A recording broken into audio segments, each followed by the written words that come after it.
자, 존 버녀는 1628년 11월 28일 날 태어났습니다.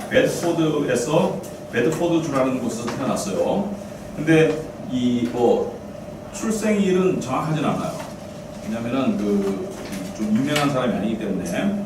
그래서 유아세를 받았어요. 자, 그 당시에는 교회는 다 다녔죠, 대부분. 그러니까 교회 다닌다는 게 큰 의미는 없어요. 아버지는 땜쟁이 뭐죠? 그릇 이게 빵꾸나면 떼어주는 거. 존 버년도 땜쟁이였어요. 천직이. 그러니까 옛날에는 부모 직업이 자식 직업 되는 거죠. 영어로 팅커 그러는데 이게 땜쟁이 하는 거예요. 땜질하는 사람. 우리도 제 어렸을 때 있었어요. 냄비 같은 거 이렇게 빵꾸나고 이런 거 가서 떼어주고 이런 게 있었어요. 땜쟁이였어요. 그리고 존 버년의 아버지 토마스 버년은 가난했어요. 당연히 가난했고 글을 알지 못했고 부모는 교회에 나갔지만은 아들도 세례를 받았지만은 그냥 습관적으로 나갔을 뿐이다. 자, 그래서 버년은 좀 가난한 집에서 또 좀 폭력적이고 좀 언어가 좀 순화되지 않은 집에서 태어났기 때문에 어렸을 때 뭘 잘했다? 욕을 잘했어요. 여러분이 죄인 중에 괴수라는 거 보면은 아주 욕을 잘했다는 게 보통 잘한 게 아니고 욕쟁이였어요. 아주 욕을 이렇게 더러운 욕을 아주 잘했어요. 그래서 이 청소년이 되면서 당연히 아버지 땜쟁이를 하면서 땜쟁이를 한 군데서 하나에 돌아다니잖아요. 옛날에 오일장 돌아다니듯이 이 마을 저 마을 돌아다니면서 이 땜질해주면서 이렇게 돈 벌어먹고 살고 그런데 어머니는 버년이 16살 때 한 15살, 16살 때 어머니 일찍 돌아가세요. 근데 특징이 좀 가난한 사람들이 좀 일찍 죽어요. 왜냐하면 위생이 안 좋기 때문에 일찍 죽었어요. 그래서 어머니 돌아가시고 한 달 후에 누나도 죽고 이런 불우한 좀 가난하고 좀 불우한 가정에서 태어났어요. 그런데 이 버년의 삶을 알기 위해서 제가 지난번에 존 낙사 할 때 너무 연도도 많고 왕돌도 많이 나고 하니까 사람들이 막 머리 쥐난다. 그런데 머리 쥐 한번 놔야 돼요. 사실 그래야 좀 이해할 수 있는데 여러분 피의 메리, 블러드 메리 기억나죠, 그죠? 피의 메리 기억나죠. 그런데 존 버년 때는 어떤 상황이었는가 한 가지만 알면 됩니다. 존 버년 때는 이 영국에는 국교가 있어요. 국교가 그러니까 왕이 수장인 교회가 있어요. 그게 뭐라 그랬어요? 성공회, 에피스코펄, 성공회가 왕이 수장이에요. 왜 그랬습니까? 영국은 카톨릭에서 떨어져 나왔어요. 왜 그랬어요? 헨리 8세가 재혼을 하는데 교황이 허락을 안 해. 그러니까 우린 떨어져 나오겠다. 왕이 교회 수장이 되겠다.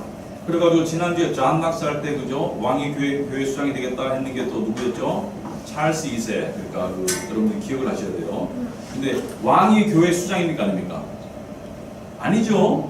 예수 그리스도가 교회 수장이죠. 정치와 기독교는 분리돼야 되죠. 정치와 기독교가 함께 갈 수 없는 것이죠. 하지만 이때만 하더라도 정치와 기독교가 함께 갔고 왕이 카톨릭이면 카톨릭이 득세하고 피바람이 나는 거야. 개신교가 죽는 거예요. 왕이 개신교면은 카톨릭이 피바람이 나는 거야. 근데 영국은 독특하게도 카톨릭은 아닌데 국교와 비국교가 있었어요. 영국과 스코틀랜드. 국교는 뭐예요? 왕이 교회의 수장이다. 성공회가 공식적인 교회고 그 나머지는 어떻게 돼요? 다 비국교도 이렇게 불렀어요. 그 중에 대표적인 뭐죠? 퓨리탄, 청교도, 그 다음에 장로교, 나중에 나와서 친례교 이렇게 된 거죠. 그래서 미국에 처음에 건너갔을 때는 친례교가 많이 건너가고 장로교도 일부 건너갔지만 나중에는 처음에 청교도가 많이 건너가고 장로교 건너가서 나중에는 친례교가 대량으로 이주해가지고 미국은 친례교가 지금 훨씬 많아요. 우리는 침례교인이 적죠. 미국은 침례교인이 수십 배 많아요. 그래서 침례교인이 많다. 자, 그런데 찰스 1세는 국교회 밖에서 예배를 드리는 비국교도들에게 우호적이지 않았어요. 자, 그래서 국교와 비국교가 있는데 딱 잘라서 말할 수는 없지만 국교 안에는 형식적인 기독교인이 많고 비국교 안에는 참된 신자들이 많았다 이렇게 보시면 돼요. 그죠? 참된 신자들이 많았다. 청교도들. 근데 국교는 다 비신자다 이렇게 볼 수는 없어요. 그렇지만은 형식적인 종교생활하는 사람들이 많았고, 그 다음에 비국교는 생각해 보세요. 왕이 수장이 아니고 예수 그리스도 수장이다 이렇게 믿는 사람들은 참된 신자들이 더 많았다. 그런데 왕은 비국교들을 싫어했고, 의회는 비국교도들에게 우호적이었어요. 의회는 청교도들이 많았어. 그러니까 옛날에는 정치인들이 다 종교를 가지고 있었어요. 내가 가톨릭이냐, 성공회냐, 아니면은 뭐 청교도냐 이런 다 가지고 있었기 때문에 의회는 비국교가 강했고 왕은 국교가 성공회가 강했어요. 자, 그런데 그래도 왕이 좀 이때 힘을 더 썼어요. 그래서 1637년에 잔 버년이 한 10살 가까이 됐을 때 국교회의 공동 기도소를 더 카톨릭식으로 고친 수정판을 내었어요. 그런데 이 수정판을 내니까 스코틀랜드에서 반발하는 거죠. 스코틀랜드는 이때 뭐가 강해요? 장로교, 개신교가 강하죠. 반발하니까 영국과 스코틀랜드 전쟁에 돌입해요. 여러분 그 옛날에 이 중세에는 전쟁이 많은 이유가 뭐 때문이다? 종교 때문이다. 기독교인들 속에서도 가톨릭과 개신교가 막 싸우고, 그리고 중세의 가장 큰 십자군 전쟁은 기독교와 이슬람 간의 전쟁이고, 그러니까 종교를 떠나서는 중세 역사를 이해할 수 없어요. 근데 오늘날 종교가 많이 배제되었죠. 많이 배제되었지만은 아무튼 간에 이때는 그랬다. 그래서 찰스 1세가 스코틀랜드가 반발하니까 스코틀랜드를 전쟁으로 몰아갔어요. 그래서 쳤는데 스코틀랜드가 이겼어요. 영국이 영국이 패해가지고 전쟁 자금을 달라고 의회에 요청했는데 의회가 그 요구를 들어주겠습니까? 안 들었습니까? 왜 안 들어줄까요? 의회는 스코틀랜드와 입장이 비슷하겠죠. 그러니까 비국교 쪽이잖아요, 그죠? 이해를 하셔야 돼요, 그죠? 왕은 교회를 자기 밑에 두고 싶어 하지만 의회는 교회를 왕 밑에 두고 싶지 않고 스코틀랜드도 마찬가지 입장이고, 그러니까 당연히 안 주게 되죠. 그래서 1642년에 잉글랜드에서 내전이 일어납니다. 내전은 뭐예요? 의회와 왕과의 싸움이겠죠. 국교와 비국교와의 싸움이겠죠. 그래서 전쟁, 그러니까 각 나라에서 이런 일이 있었어요. 프랑스에서도 있었고, 스코틀랜드에도 있었고, 독일에서도 있었고, 여러 나라에서 정말 가톨릭과 개신교, 또는 영국에서는 국교와 비국교 사이에 전쟁이 있어가지고 많은 사람들이 죽습니다. 상당히 많은 사람들이 죽어요. 자, 이럴 때 태어난 게 누구예요? 잔 버년입니다. 그러니까 사회가 어떻다? 굉장히 어수선하고 또 굉장히 좀 위험하고 그런 사회 속에서 태어났다. 그래서 뭐 가톨릭이냐 또는 국교냐 비국교냐 이래가지고 막 서로 죽이고 이럴 때 태어났다. 그래서 태어나가지고 28년에 태어났는데 49년에 옛날에 결혼을 일찍 했어요. 왜 결혼을 일찍 했을까? 일찍 죽었으니까, 그죠? 평균 수명이 뭐 40 그렇게 안 되니까 일찍 죽으니까 결혼을 일찍 했죠. 그리고 또 무식할수록 결혼을 일찍 가지고 그죠, 옛날에는. 왜냐면 뭐 또 결혼을 뭐 늦게 할 이유가 없는 거죠. 뭐 오늘날처럼 무슨 뭐 직장 가는 것도 아니고 아버지가 땜쟁이면 자기 땜쟁이 하니까 비싼 사람들이 막 메리라는 여자랑 결혼합니다. 근데 이 부부가 결혼했는데 메리도 이 사회 경제 지위를 맞추다 보니까 번연도 가난하고 메리도 가난해요. 그러니까 뭐예요? 숟가락도 없을 정도로 가난해. 정말 가난해. 우리말로 하면 찢어지게 가난한 사람끼리 만나서 했는데 1년 뒤에 메리가 메리를 낳아요. 메리라는 이름이 뭐 왕도 메리고 뭐 메리라는 이름이 너무 많아. 길 가다가 뭐 잔, 메리 그러면 뭐 여러 사람이 쳐다보겠죠, 그죠? 미국 같은 데 가가지고 잔 이러면 다 쳐다봐요, 그죠? 우리나라는 뭐예요? 김씨 그러면 다 쳐다보죠, 그죠?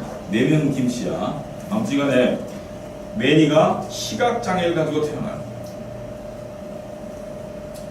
근데 신기하게도 이 아내는 집안이 굉장히 신실한 기독교 집안이고 버년네 집안은 잔 버년네 집안은 뭐예요? 교회는 다니지만 완전히 막 욕쟁이고 완전히 뭐 이제 교인이 아니고 아내 메리의 집안은 장인이 독실한 기독교인이었어요.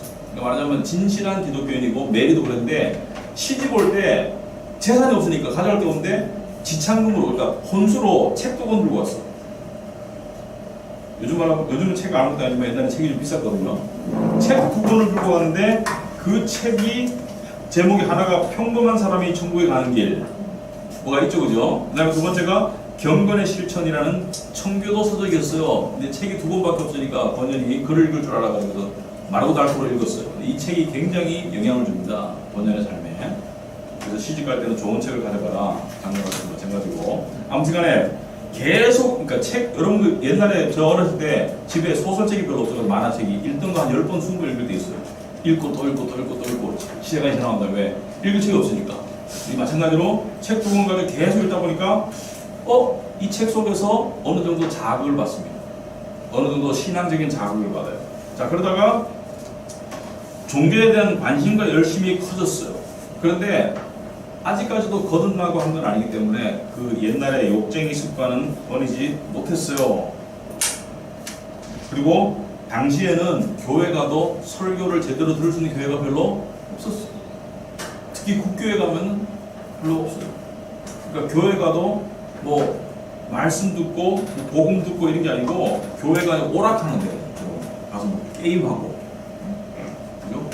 우리도 이제 교회에서 마음 맞는 사람끼리 뭐 볼링 치고 이런 건 나쁜 건 아닌데 추격이 전도된 교회들이 요즘 많아요. 교회 가면은 뭐 문화교실이 활성화돼가지고 뭐 바둑, 뭐 테니스, 뭐 이런 식으로 해가지고 그게 주야. 그게 사람들 모으는 주가 돼버려. 이러면 곤란하죠. 아무튼간에 주객이 전도됐어요. 오락을 열고 그다음에 뭐 설교단에 말도 묶어놓고, 그러니까 뭐 이 뭐야 이거 빨리 끝나고 이제 말 타고 다른 데 가겠다는 거지, 놀러 가겠다는 거지. 아무튼간에 굉장히 그런 속에서 주일에 오락과 스포츠를 많이 즐기던 그런 시대였어요. 그러니까 주일이 그냥 노는 날이라 교회 예배는 형식적이고. 그런데 번연의 마음속에 이런 음성이 들렸습니다. 너는 죄를 버리고 천국에 가겠느냐 아니면 죄를 품고 지옥에 가겠느냐. 자, 회심하기 전에 사람들이 특징이 뭐냐면 죄에 대한 깨달음이 뭐예요? 죄인은 천국 못 간다. 나는 죄인이다. 그러므로 어찌할꼬. 죄인은 천국 못 간다. 나는 죄인이다. 그러므로 어찌할꼬. 그래서 그런 음성이 마음에 생각나서 하늘을 보니까 그리스도께서 내려다보시며 자신을 심판하는 것 같아. 무섭죠? 그래서 이 체험을 통해서 번연은 어찌할꼬, 이 철로역적의 내용이 자기 내용이 비슷합니다. 어찌할꼬, 어찌하여 구원을 받을꼬, 이런 생각을 하게 됩니다. 그래서 그 번연이 그런데도 불구하고 집어를 개 못 준다. 계속 이제 욕을 많이 하면서 하는데 어느 날 이 페이지 보면 늙은 여자가, 동네 늙은 여자가 번연이 욕을 하니까 얼굴을 숟가락질하면서 이렇게 말해요. 내가 들어본 놈 중에 가장 불경단한 놈이다. 네가 이게 죄인 중에 계속 나오는 얘기야. 번연이 그때 니 때문에 마을 청년들 다 버리겠다. 이런 걸 말하죠. 너 같은 놈 때문에 마을 청년 다 버리겠다. 이 나쁜 놈아. 응? 어떻게 그런 욕을 할 수가 있냐. 그러니까 욕이 보통 욕이 아닌 것 같아요. 근데 이 사건 이후로 놀랍게도 욕을 끊어요. 욕을 끊고 더 경건에 신청합니다. 그래서 십계명을 지키려고 노력하고 막 이렇게 마치 회심전의 루터처럼 종교적 열심을 내요. 막 착하게 살려고 하고 선한 행동을 하려고 하고. 그래서 그렇게 하는 속에서 외적으로는 도덕적인 삶을 이루지만은 내적으로는 여전히 뭔가 아닌데, 이거 가지고는 부족한데 생각이 드는 거죠. 여러분들 이런 삶이 왜 필요할까요? 이런 삶을 통해서 뭘 깨닫습니까? 인간의 노력으로 돈을 얻을 수 없다는 것을 깨달아가는 과정인 것 같아요. 아닌데. 자, 그런데 1650년에 그러니까 결혼한 뒤 다음에 메리가 태어났을 그해 이 베드포드에 땜장이 일을 하러 갔을 때 우연히, 이것도 이야기 나온 거예요. 죄인 중에 계속 나오는 이야기예요. 이 우연히 어떤 여자들끼리 이야기하는 소리를 들어요. 마치 그 사도 바울이 어디 갔다가 여자들이 뭐 이야기하는 소리를 듣듯이 이 여자들끼리 이야기하는 소리를 듣게 되어서 보니까 하나님에 관한 이야기를 하고 있는 거예요.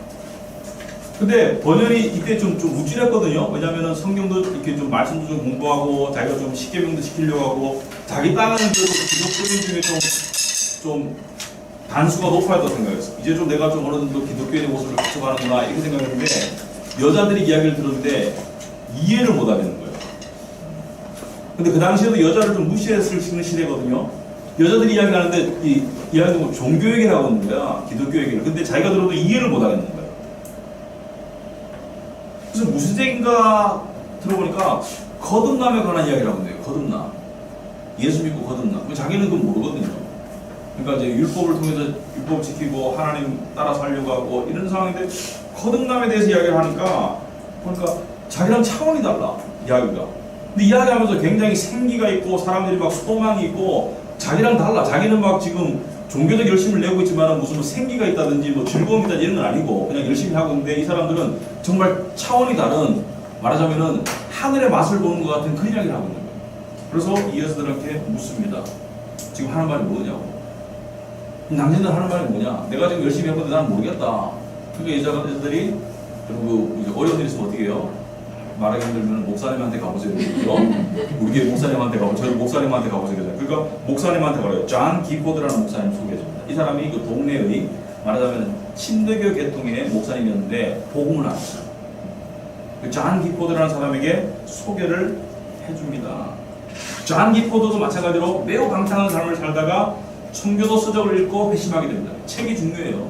성경책도 중요하지만 신앙책이 중요한데, 신앙책이 참 중요한데 뭐 이상한 신앙책 읽으면 안 되겠죠. 뭐 이상한 신앙책, 신비로운 신앙책, 뭐 감동적인 이런 거 읽지 마시고 좀 제대로 된 신앙책 읽어야 되겠죠. 자, 이 사람이 설교 능력이 아주 탁월해가지고 작은 회중교회 목사가 됐대요. 회중교회라는 것은 침례교를 말합니다. 침례교는 왜 회중교회예요? 제가 전에 얘기했죠. 침례교는 회중정치다, 민주주의 정치다. 그죠? 장로교는 대표 정치고, 감리교는 감독 정치다. 제가 설명해드렸죠. 자, 말이 웃기죠? 탁월한 설교 능력으로 작은 교회 목사가 됐다. 웃기죠, 그죠? 재밌어요. 자, 번연은 그러니까 이제 이때까지 다니던 교회를 그만두고 기포드의 교회를 나가는 거예요.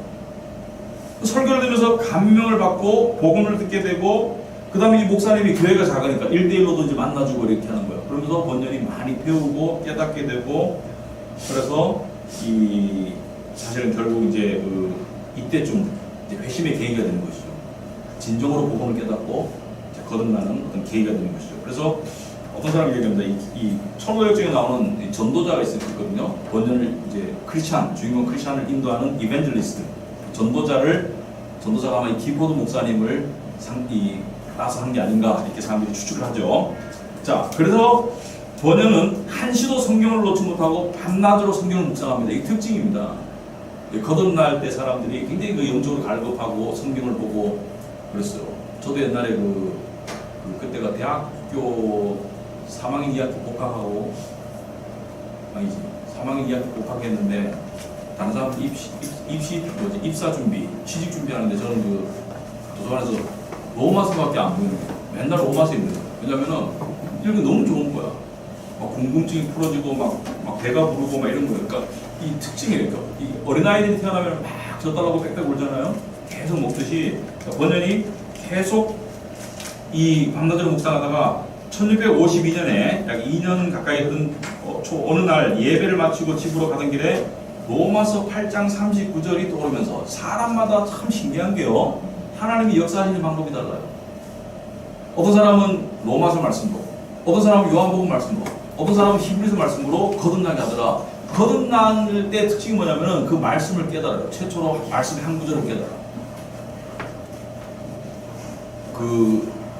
우리가 어거스틴 공부할 때 뭐였죠? 로마서에, 그죠? 밤에 정령으로 행하지 말고 빛에 예수 그리스도의 갑옷을 입자, 뭐 이런 거 있잖아요, 그죠? 여기 보면은 존 번연은 뭐예요? 로마서 8장 39절. 여담입니다만은 제 사촌 동생은, 2살 어린 사촌 동생은 장로님 아들이었는데, 뭐 대학생 때, 고등학생 때 학생회 회장이었는데 복음을 거듭나지는 않았어요. 자기 거듭나지 않았는지 몰라. 근데 어느 날 기도하다가, 제가 옆에서 바로 봤어요. 기도하다가 갑자기 기도 목소리가 달라지더라고요. 그전에 기도 목소리가 좀 가시적이었어. 하나님 아버지 이렇게 기도하잖아요. 그러다가 갑자기 영접하는 자, 그 이름을 믿는 자들이 하나님의 자녀가 되는 권세를 주셨으니, 이 말이 탁 나오면서 갑자기 기도가 바뀌더라고요. 근데 나중에 보니까 그때 거듭났어요. 그러니까 이때까지 교회를 평생을 다녔는데 갑자기 그 말씀이 주어졌는데 깨달았는 거야. 영접하는 자, 행하는 자가 아니고. 근데 존 번연은 로마서 8장 39절에 뭐예요? 그리스도 예수 안에 있는 하나님 사랑에서 끊을 수 없다. 그리스도 예수 안에서 하나님 사랑을 얻을 수 있구나. 구원의 확신을 얻게 되고 용서받고 복음을 깨달았어요. 근데 보면 시간이 얼마 걸렸어요? 이 존 기포드 목사님 만나고 난 다음에 2년쯤 흘렀어요. 그 전에도 종교적 관심도 열심히 있었어요. 그러니까 구원이 가랑비에 옷 젖듯 하다가 갑자기 깨달아지는 거예요. 깨달아지는 거예요. 자, 깨달아졌는데, 여러분 깨달아지고 난 다음에 처음에 오는 시험이 뭐죠? 의심의 시험. 하나님이 계실까? 내가 정말 구원받았나? 의심의 시험. 사탄은 뭐예요? 사탄은 구원받은 사람에게 뭘로 시험하겠어요? 의심으로. 근데 의심을 이기는 방법이 뭐예요? 말씀으로. 그죠? 의심을 내가 이성적으로 논리적으로 자꾸 해봤자 못 이겨요. 뭘 이겨요? 말씀의 능력으로. 말씀의 검으로 이기는 것이죠. 자, 존 번연에도 영혼의 어두운 밤이라는, 영혼의 어두운 밤이라는 의심이 왔습니다. 회심한 지 40일도 못 돼요. 모든 게 의심스러워졌다. 의심은 길게 보면 좋은 거예요. 왜냐하면 의심은 우리의 믿음을 강화시켜줘요. 의심의 어두운 계곡을 지난 사람이 확신의 밝은 태양으로 나가게 되는 겁니다. 의심은 좋은 거예요. 하나님의 뜻에 따라하는 의심은 좋고요. 의심이 있을 때 어떻게 될까요? 말씀이 가요. 우리도 저번에 구원의 확신할 때 보니까 어떤 사람이 요번을 계기로 구원에 대한 의심에서 벗어날 수 있습니다. 이거 좋은 거예요. 의심 안 하는 게 이상한 거예요. 아무튼 간에 자, 의심도 있었고 또 뭐냐면은 여러분 예수 믿는다고 옛날에 습성이 하루아침에 끊어지나 안 끊어지나?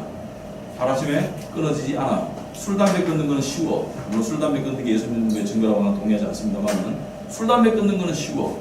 그러나 자기의 고질적인 죄가 끊어지는 것은 참 어려워요. 근데 존 번연의 고질적인 죄는 뭐야? 욕이야. 하나님의 이름으로 욕하고 싶은 그런 욕. 참 솔직하게 썼어요. 그 성경 자체가 꾸며낸 이야기가 아닌지 의심하게 됐다. 어떻게 이럴 수 있나? 예수 믿고 거듭난 게 어떻게 이럴 수 있나? 이럴 수 있어요. 왜? 인간의 생각은 여전히 오염되어 있어요. 우리가 거듭날 때 영으로 거듭나지만 인간의 생각은 여전히 오염되어 있어요. 어떻게 해요? 마음을 새롭게 함으로 변화를 받지 않으면, 진리로 확신으로 나가지 않으면, 여러분 예수 잘 믿다가도 갑자기 이런 생각 들 때가 있어요. 사람들이 하나님 계신가? 이런 의심이 들 때가 있어요. 왜? 인간은 이 모순덩어리이기 때문에 그렇습니다. 그렇지만 믿는 사람은 뭐예요? 그 순간이 곧 지나가고 다시 확신으로 돌아오게 되어 있습니다. 의심 자체는 괜찮아요. 그래서 의심에 머무르는 것은 문제가 돼요. 아무튼 간에 성경 자체가 꾸며낸 이야기가 아닌가. 또 이런 거 있죠. 페이스북처럼 교회 다니는 다른 사람들 다 행복해 보는데 나는 이렇게 안 행복할까? 나는 믿음이 문제가 있는 걸까? 믿음이 진짜 믿음이 없는 거니까? 이런 생각이 있어요. 왜? 영혼의 어두운 밤은 다 같이 지나는 게 아니에요. 어떤 사람은 지금 믿고 정말 생명감 있고 신앙생활이 재밌고 이런 사람이 있고, 어떤 사람은 영혼의 어두운 밤을 지나가는 사람이 있고 그래요. 그죠? 여러분 세상에 보면 다르죠. 세상이 그렇잖아요. 어떤 사람은 행복한 사람이 있고, 어떤 사람은 불행한 사람이 있고, 어떤 사람은 평안한 사람이 있고, 어떤 사람은 불안한 사람이 있고, 영혼의 어두운 밤을 지나갈 때는 다른 사람이 다 좋아 보여요.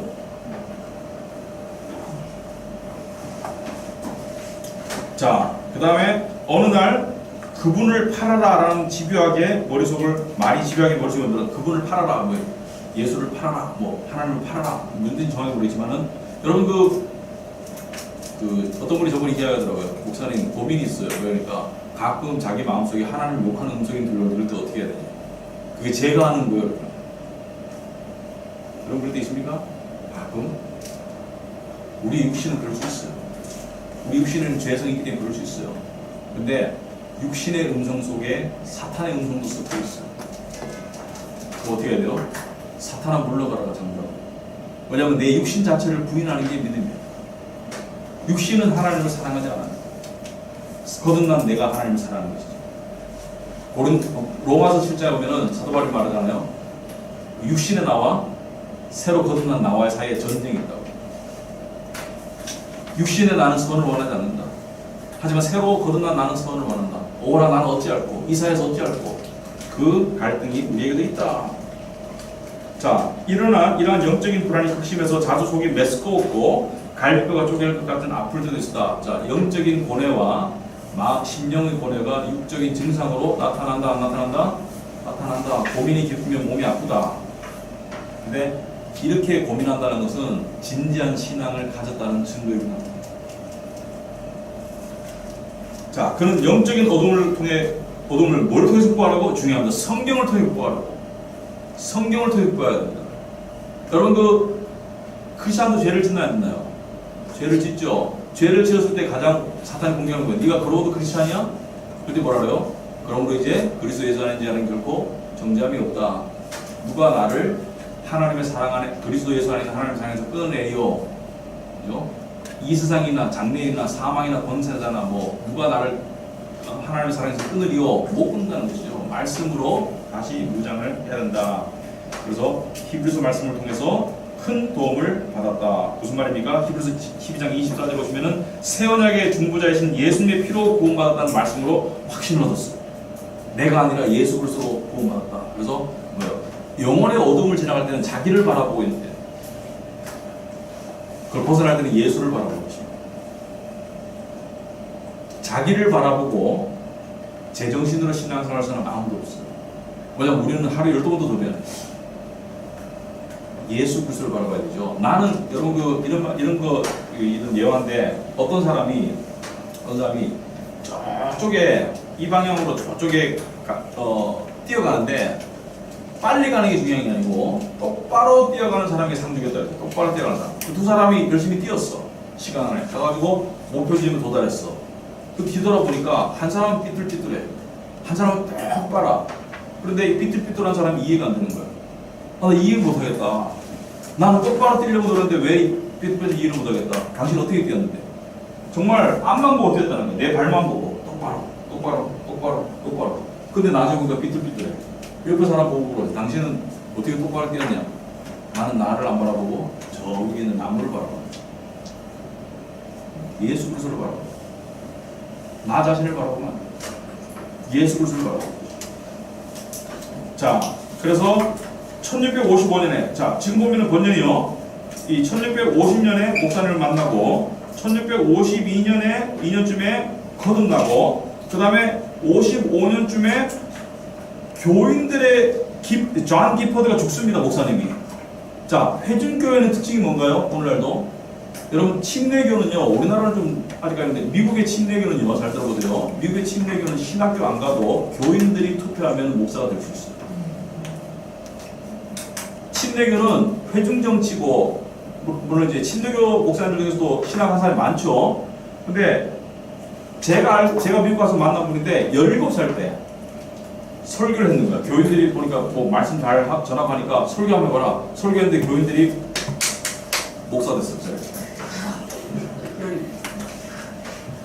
침례교는 그게 가능해.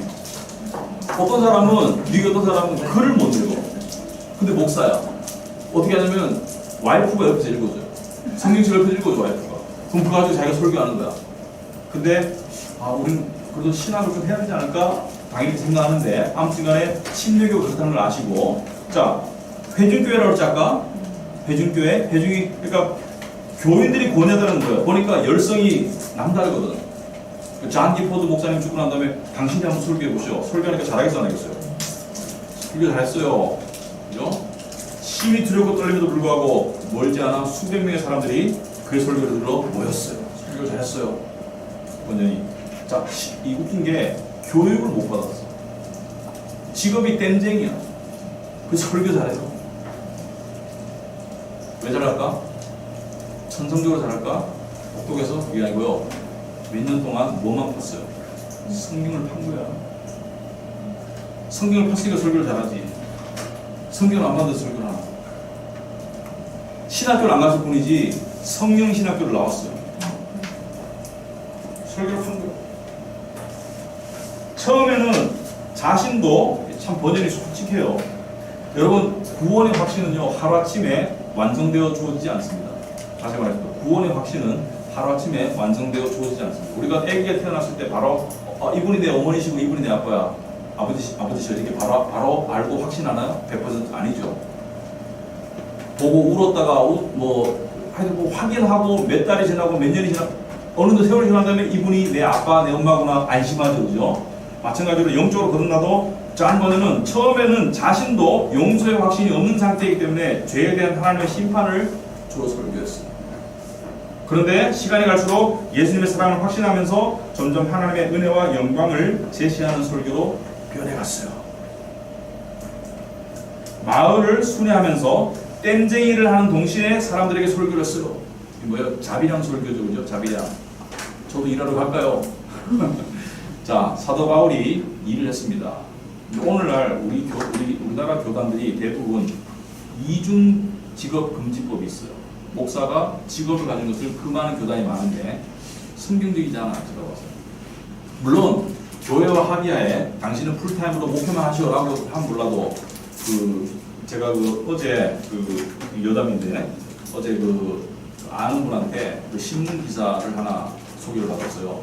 최근에 인천에서 7월달인가 인천에서 개척교회 젊은 목사님이 돌아가셨어요. 돌아가셨는데 왜 돌아가셨냐? 세 가지 원인이다. 첫째는 경제적으로 너무 힘들어요. 개척교회니까. 그래서 밤에 대리운전. 여러분 대리운전 기사들 중에 목사님들이 많다고. 10시부터 새벽 3시까지 대리운전하고 새벽 기도가. 두 번째, 영적으로 힘들었다. 왜? 사람들이 아니 교회를 그렇게 열심히 안 하는 모양이지? 교회가 안 커? 힘들어. 그 다음에 사람 때문에 힘들었다. 정성을 그렇게 쏟아가지고 하면 다른 교회에서 될 것 같아. 어떤 집사님이 오셔가지고 교회 어려운 교회 재정을 막 담당하고 좀 이렇게 좀 돈을 좀 많이 좀 이렇게 내시는 분이 있는데 본 교회에서 다시 송환해서 데려가가지고 교회 갑자기 힘들었다. 하여튼 여러 가지 원인으로 돌아가셨어요. 돌아가셨는데 참 안타깝죠. 근데 돌아가시고 난 다음에 교단에서 목사님들이 모여서 회의하는 가운데 왜 이중 직업을 금지하는 법을 왜 해야 되냐? 이 사람 양심에 가책 느끼면서 그 일했다. 운전하면서. 그래서 그런 부분이 있었다. 아무튼간에 저는 그 부분은 성경적으로 생각해 봐야 되겠습니다. 장 번연도 땜쟁이를 하면서, 자, 그런데 번연의 아내가 딸둘 아들둘. 자, 메리는 뭐예요? 메리는 장님이에요. 첫째 딸은 장님인데 딸둘 아들둘 낳고 결혼한 지 몇 년 만에? 결혼한 지 몇 년 됐어요? 몇 년도에 결혼했어요? 저는 연도를 굉장히 자세히 보는데 11년 만에 와이프가, 아니죠, 11년 아니죠, 1958년이니까 몇 년에? 9년 만에, 많이 더 나왔네. 9년 만에 4명 낳고 죽었어요. 그래서 1년 뒤에 엘리자베스와 재혼했어요. 자, 그 다음에 이때, 자, 영국에서 지금 번연이 설교를 한참 하고 사람들에게 은혜를 끼치고 이런 상황인데, 아까 영국에 제가 상황을 설명드렸죠. 국교회와 비국교회 사이에 전쟁에서 설명드렸죠. 내전에 대해서. 자, 그런데 비국교회가 좀 승기를 잡았어요. 그래가지고 올리버 크로멜이라는, 여러분 역사를 보면 올리버 크로멜이라는 왕은 아닌데 섭정자, 그러니까 말하자면은 의회 대표자가 정치를 잘했어요. 영국을 잘 이끌었어. 근데 아들이 됐는데 아들은 아버지만 전혀 못한 거야. 아들이 되니까 국가가 혼란에 빠져버리는 거야. 그래서 다시 왕을 불렀어요. 다시 왕을 찰스 2세, 지난 시간에 기억납니까? 스코틀랜드의 왕이었지만 영국의 왕도 부름을 받았죠. 찰스 2세. 이 사람이 어떤 사람이에요? 스코틀랜드에 개신교를 피파하고 수많은 사람들을 죽였던 그 왕이에요. 바로 그 왕. 찰스 2세를 왕에 올리니까 이 사람이 클라렌든 법령을 시행했어요. 이 법령의 내용은 뭐냐면은 당국의 허가와 라이센스를 받지 않는 자는 설교하지 말아요. 이거 뭐예요? 교회를 왕의 통찰에 두겠다. 당국의 허가를 받지 않은 자는 설교하지 말아라. 그러니까 말하자면 설교 금지령. 허가받은 자는 뭐예요? 국가의 허가를 받은 설교자가 허가받은 교회에서 허가받은 집회만을 하지, 허가받지 않는 사람이 하지 말아라. 자, 이 포고령이 내렸는데 옛날에 포고령은 무서워요. 근데 잔 번연이 설교를 하게 되어 있어. 그 잔 번연이 이 베드포드에서 설교하게 되는데 교회 지도자 중에 한 사람이 잔 번연에게 연락이 왔어요. 설교 미뤄야 되지 않을까요? 이번 집회를 미뤄야 되지 않을까요? 지금 법령이 포고돼서 지금 나이가 10%인데 미루고 다음에 하시죠. 잔 번연이 뭐래요? 미룰 수 없다. 나는 이런 일 때문에 설교를 중단하고 모임을 해산할 수 없다. 이보기에 두려워하지 말게. 우리는 하나님의 말씀을 전하는 선한 일을 하고 있으니 부끄러워할 필요가 없네. 우리가 고난을 받으면 상을 받을 걸세. 내가 하는 일이 부끄러운 일이 아니다. 나는 설교를 멈출 수가 없다. 자, 번연은 예정대로 설교를 했어요. 그리고 설교 중에 체포를 당합니다. 법이 10%인데 또 사람이나 적나 수백 명이 모였는데 설교를 하니까 당연히 체포가 되었어요. 그래서 끌려가면서 이렇게 말합니다. 선을 행함으로 고난을 받는 것은 하나님의 은혜입니다. 핍박을 받는 것이 핍박하는 것보다 훨씬 낫습니다. 이렇게 말하고 재판장에게 끌려갑니다. 자, 재판장에 가서 재판장과 번연 사이에 이제 있었던 법정 기록이죠. 이런 기록은 잘 남아 있어요. 법정 기록에 재판장이 당신은 땜장이라는 천직을 왜 따르지 않는가? 종교적 의식을 집행하는 것은 당신이 종교적 의식을 집행하는 것은 불법이. 당신 목사 아니잖아. 당신 라이선스 없잖아. 당신 국가의 인정을 받은 안수받은 목사가 아니잖아. 본인이 뭐라고요? 나는 나의 소명을 따라 말씀을 전하는 것이다. 나는 둘 다 땜쟁이도 하나님 주신 천직이고 좋은 의식이죠. 땜쟁이도 하나님 주신 부르심이다. 그리고 말씀 전하는 것도 하나님 주신 부르심이다. 나는 두 가지를 다 하고 있다. 재판관이 말합니다. 당신이 설교를 중단하고 모임을 갖지 않겠다고 약속하면 풀어주겠다. 여러분 이때까지 패턴이 있죠? 철회하면 풀어주겠다. 항상 재판장이 기회를 주죠. 철회하면 풀어주겠다. 번외는 뭐랍니까? 나는 하나님의 말씀을 전하는 일을 멈추지 않을 것이다. 이것은 전혀 부끄럽고 책망받을 일이 아니다. 이 일을 왜 내가 그만둬야 되지? 부끄러운 일도 아니고 책망받을 일도 아닌데. 재판관이 존 버전의 아픈 것을 건들죠. 어딜 건듭니까? 너 지금 감옥 가면 네 처자식 어떻게 할래? 처자식 어떻게 할래? 아픈 것을 건듭니다. 이때가 재혼한 지 약 1년밖에 안 됐어요. 그러니까 사실 그 새로운 부인도 있고 또 처자식도 있고 또 큰딸은 장님이고 요즘도 그렇겠지만 가장이 감옥 가면 어떻게 되나? 안 그래도 형편이 찢어지게 가난한데 애들도 줄줄 있는데 다 힘들죠. 당신은 자녀들을 사랑하지 않는가? 본인은 뭐래요? 진실로 사랑한다. 하지만 예수 그리스도를 향한 나의 사랑에 비하면 나는 그들을 사랑하지 않는다 이렇게 말합니다. 그들 말하잖아요. 나는 내 자식들을 정말로 사랑한다. 하지만 예수 그리스도를 향한 나의 사랑에 비하자면 나는 그들을 사랑하지 않는다 이렇게 말해요. 감동적이죠. 감동적입니다. 그래서 몇 년 온도가 12년. 지금 본인은 나이가 몇 살이에요? 60년쯤 보면 32살이야. 창창한 나이. 12년이면은 여러분 말이 12년이지 여러분 감옥에 군대 2년도 가겠는데 12년을 감옥에 가요. 그때 아내인 엘리자베스는 임신 중이었는데 남편이 체포된 소식을 듣고 유산합니다. 충격이 크죠. 또한 수입도 없이 자식 4명을 보살펴야 됐다.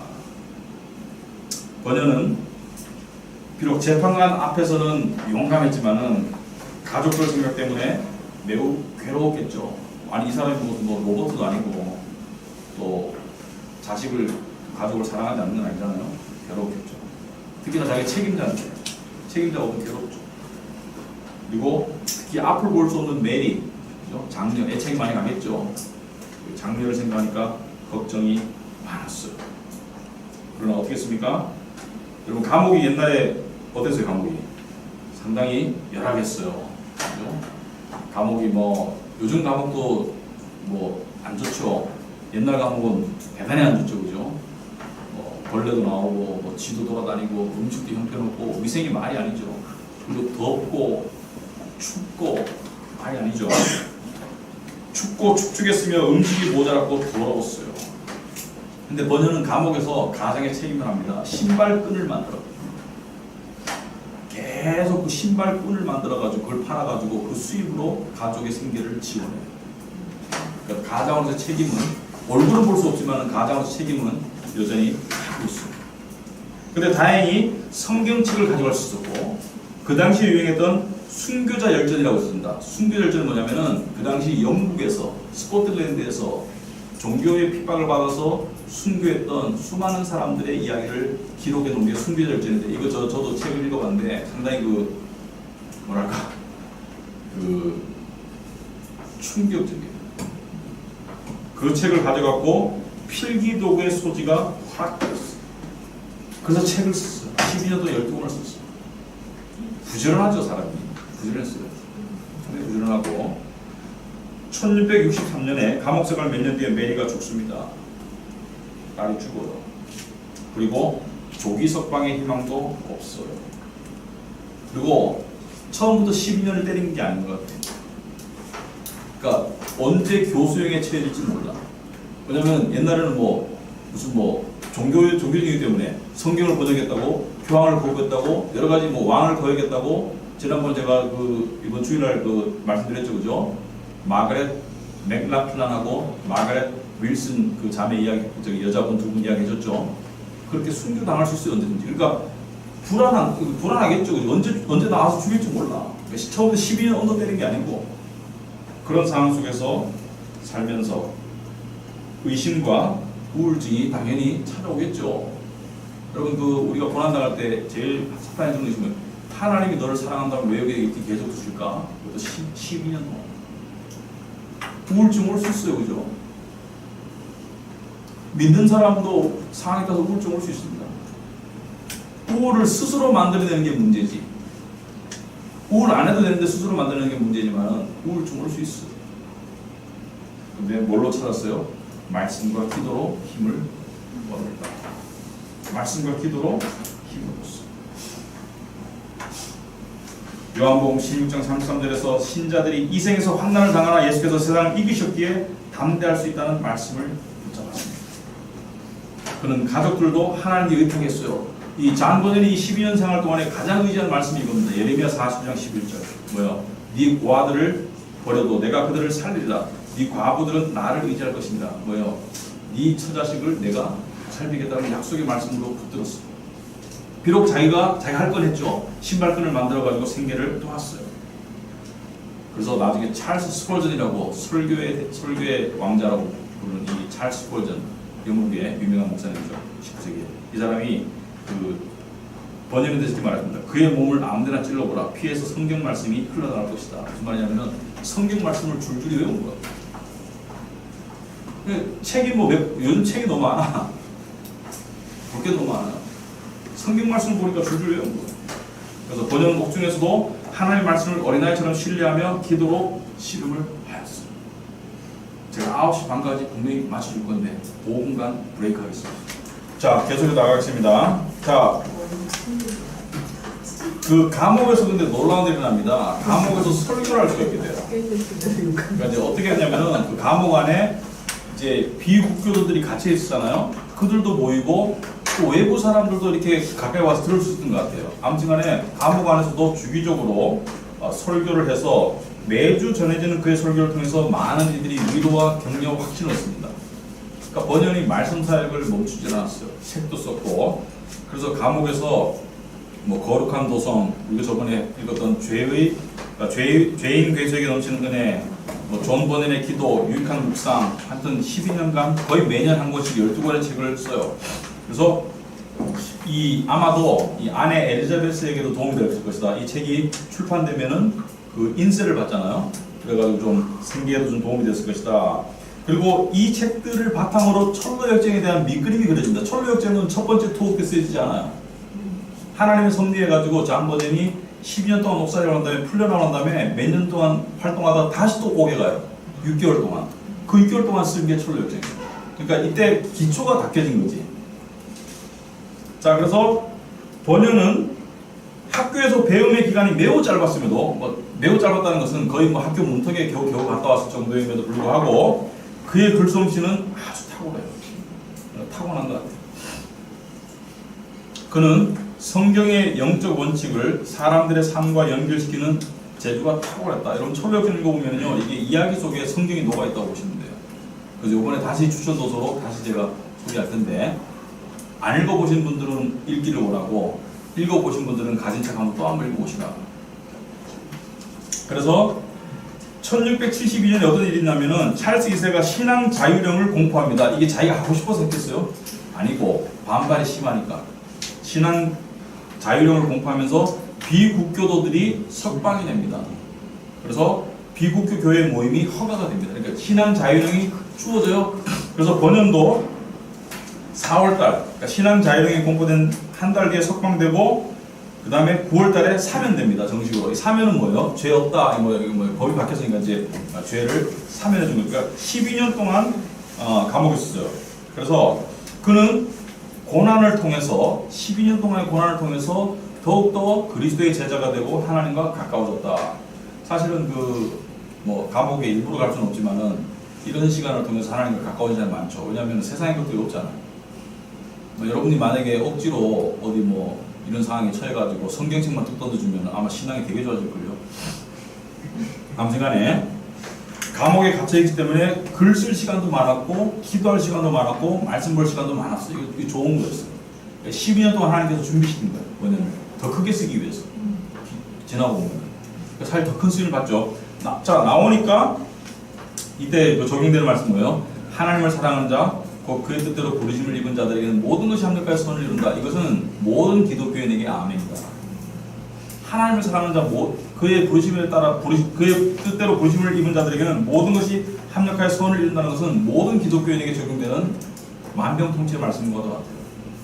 자, 그래서 이 모임에서 설교하기 위해서 모임 허가 신청과 개인적인 설교 발급을 받아야 했던 그런 시대에 석방되어 가지고 번연 주교라고 불릴 정도로 위상이 높아졌어요. 왜 높아졌을까? 감옥에 갔다 왔는데 책을 통해서 설교도 잘했지만 책을 통해서 알려진 거예요. 그래서 청교도 신학자 존 오웬 등 다른 비국교도 목사들과도 교분을 맺었다. 이게 중요합니다. 존 오웬은 조한 번연하고 그게 달라요. 격이 달라. 존 오웬은 상당히 교육을 많이 받아가지고 옥스퍼드의 학장이 되었고 상당히 격이 달라요. 그래서 여기 좀 약간 헷갈리는 부분인데 제가 보기에는 신앙 자유령을 공포해서 석방은 되었지만 여전히 설교 허가증은 받아야 되는 그 허가증까지 없애주지는 않았던 그런 시대였던 것 같아요. 아무튼 간에 이 존 오웬도 겸손하죠. 잔 버넌 같은 사람하고 교류하고. 자, 그래서 그 지역 사람들에게 번연의 골짜기로 불리는 숲속의 넓은 잔디밭에서 수백 명 모아놓고 설교하게 됐다. 그 당시에 야외 설교가 흔했어요. 이 건물 안에서 말고 야외에서 설교를 많이 했고, 심지어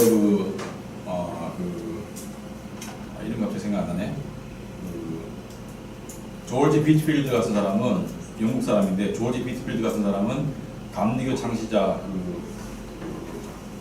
요한 웨슬리하고 동시대 사람인데 25,000명을 놓고도 설교했대요. 목소리가 마이크 없이 이렇게 갈 정도로 그렇게 역사적으로 상당히 특이한 인물들이 있더라고요. 아무튼 간에 잔디밭에서 수백 명을 모아놓고 설교를 했다.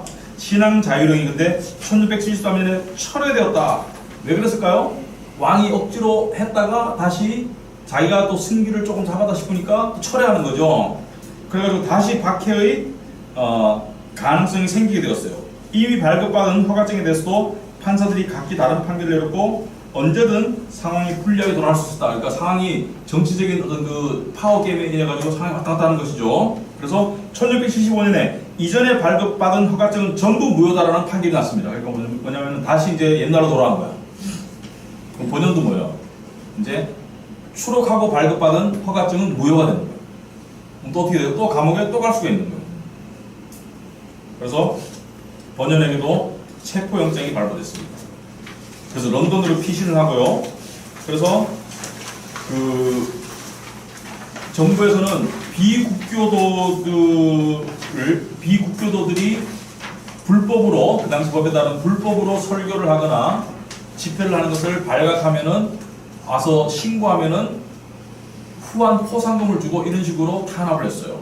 그래서 예배 드리면서 상당히 불안하죠. 옆에 밀고자가 앉아 있는 거 아닌가? 근데 뭐 예배 시간 설교를 초롱초롱 듣고 있어. 눈을 딱 보다 갑자기 무서워질 수 있죠. 저게 지금 나를 밀고 하는 거 아니야?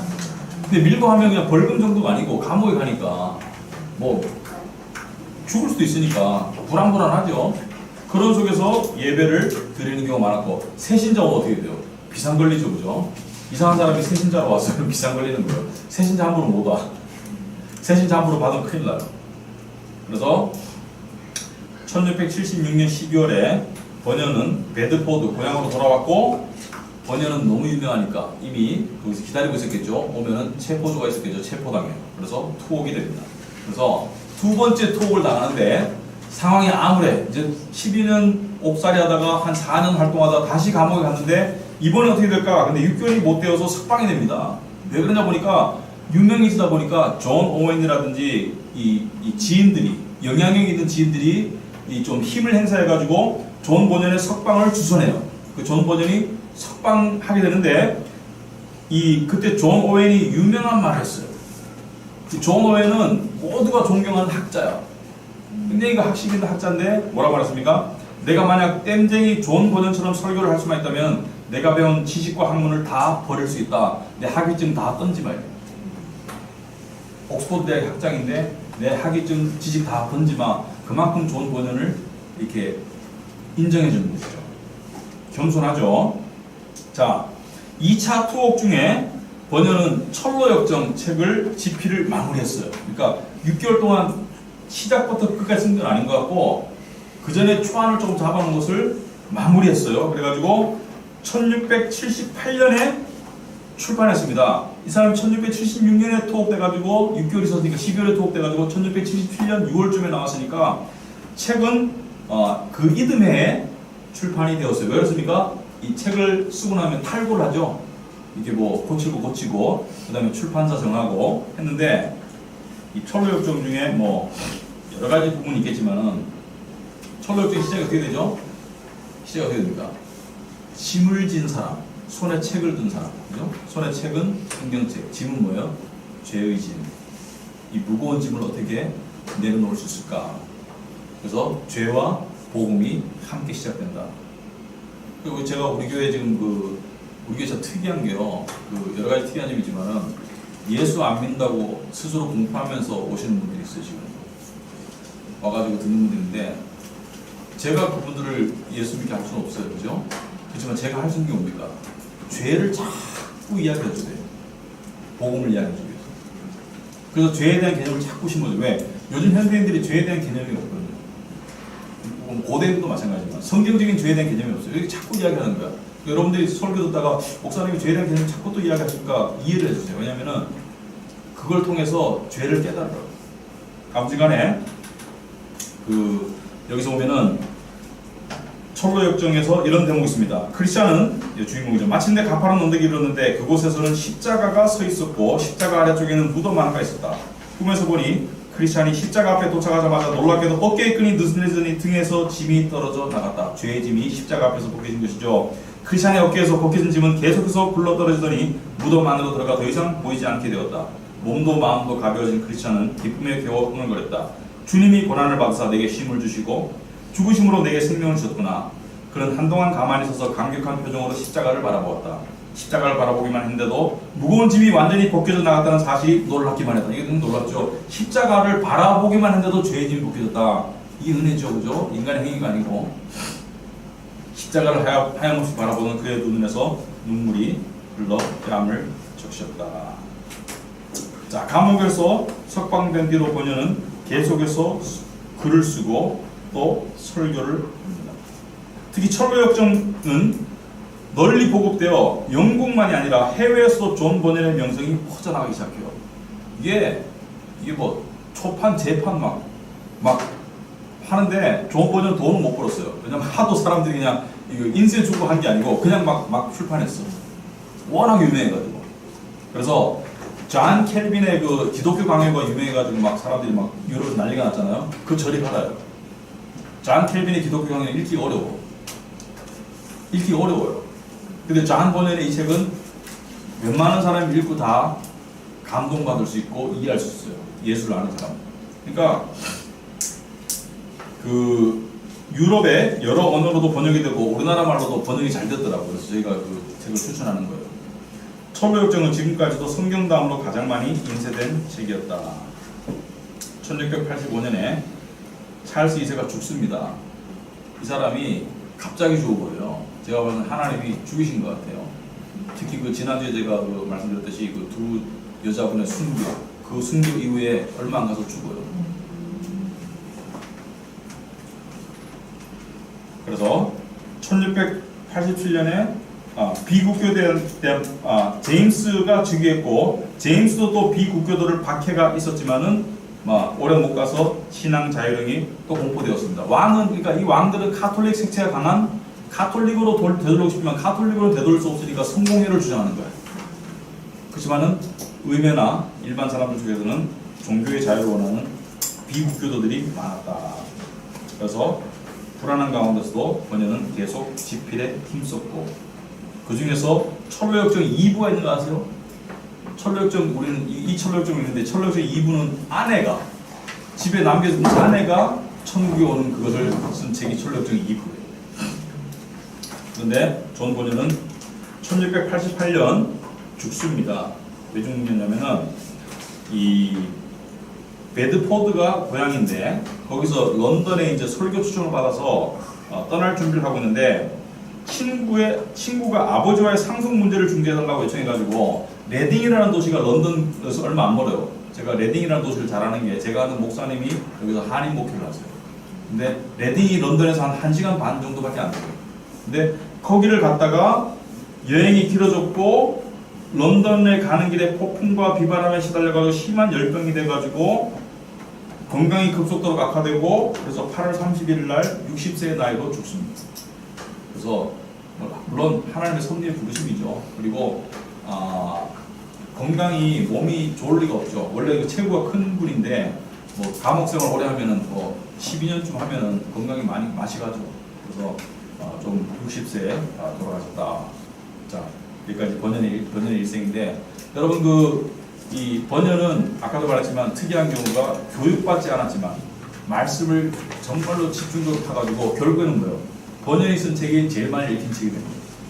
하나님께서 쓰셔서. 그래서 교육이 다 능사는 아니다. 교육이 중요하긴 하지만은 이렇게 쓰임받는 경우도 있다. 그리고 우리가 여러 가지 본받을 점이 있지만은 이 번연의 삶 가운데 번연의 삶 가운데서 제가 가장 강조하고 싶은 것은 말씀을 향한 애착입니다. 어떤 상황 속에서도 말씀을 붙잡고 그리고 이 철로역정도 보면은 객관과 주관의 싸움이에요. 주관은 항상 의심하고 인간의 주관적인 생각은 의심하고 뭐 여러 가지 뭐 불안해하고 있지만은 객관적인 진리를 늘 바라보고 이 철로역정의 마지막은 뭐예요? 요단강 건너는 거잖아요. 요단강. 그러니까 죽음 앞에서 마지막 강을 건널 때 얼마나 막 의심이 몰려오고 여러분 죽음을 한번 상상해 보세요. 죽음에 다다랐을 때 나는 구원의 확신이 있어, 나는 촉구할 확신이 있어 이런 사람도 있겠지만은 내가 믿는 믿음이 진짜였을까? 정말 내가 눈 뜨고 다시 눈 감고 다시 눈 뜨면 천국일까? 이런 의심이 들 수도 있겠죠.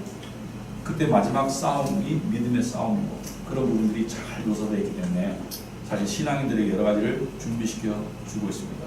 그리고 말씀을 하나 보고 여기 질문 있습니까? 질문 없습니까? 예. 말씀을 하나 보고 우리가 오늘 공부를 마칠 것 같은데 마가복음 8장 한번 보겠습니다.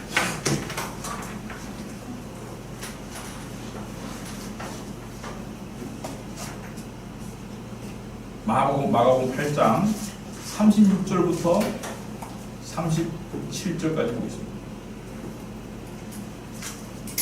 찾으셨으면 마가복음 8장 36절, 37절 여러분 다 잘 아시는 말씀이죠. 다 같이 한 목소리로 읽고 있습니다. 사람이 만일 원천하를 얻고 자기 목숨을 믿으면 무엇이 주겠느냐? 사람이 무엇을 주고 자기 목숨과 바꾸겠느냐? 여러분 그 철로역정에 보면은 그 철로역정의 그 여정 가운데 제가 한국말로 뭐라고 되는지 모르겠지만 베너티 이 마켓 비슷한 종이 있어요. 시장인데 여러 가지를 팔아요. 세상에 허무한 것들. 근데 우리가 세상의 것들이 필요하죠. 뭐 돈도 필요하고 뭐 직업도 필요하고 필요한 것들이 많죠.